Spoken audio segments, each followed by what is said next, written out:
врз основа на член 77 став 2 предлагам да се надополни дневниот ред со предлог закон за дополнување на законот на додадена вредност по скратена постапка, бидејќи не се работи за сложен и обемен закон врз основа на член 170 од деловникот, предлагаме овој закон да се донесе во скратена постапка. Всушност се состои од измена на два члена,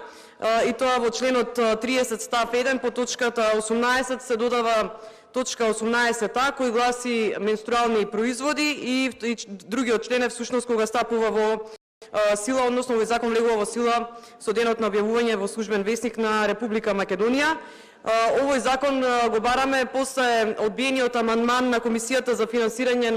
и буџет, откако го предложивме во делот за ребалансот за да се намали данокот. Го одбивте овој амандман, сега е најсигурна варијанта да излеземе во пресрет на барањата на 400.000 жени во Република Македонија и да го изгласаме како закон. Инаку предлог законот да предизвикува финансиски импликации и во делот за последици, ја би рекла за бенефити што ќе произлезат од предложените решенија. Всушност, со предложеното законско решение менструалните производи ќе подлежат на 5% ДДВ, значи од 18 на 5% да се симне данокот, и со истото ќе се ублажи женската сиромаштија, ќе се подобри социоекономската положба на жените и девојчињата во државата. Девојчињата на училишна возраст непречено ќе учествуваат во својот образовен процес, ќе се намали бројот на инфекции кај жените и девојчињата и трошоците на државата за третирање на потенцијални инфекции, болести, и ќе се заштити женското здравје, со што би се заштитила нацијата.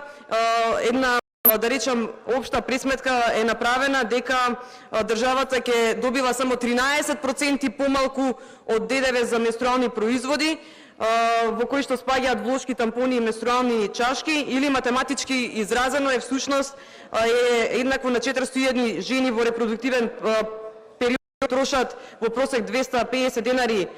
месечно, односно ќе се намалат средствата на ДДВ од негде само 13 милиони денари, или се работи за околу 200.000 евра.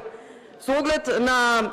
опфатот на структурата, бидејќи во Македонија се соочуваат голем број на негде од 55% од работоспособните жени и девојки да се економски неактивни и невработени, а тоа да се економски зависни. Како што ви кажав, се работи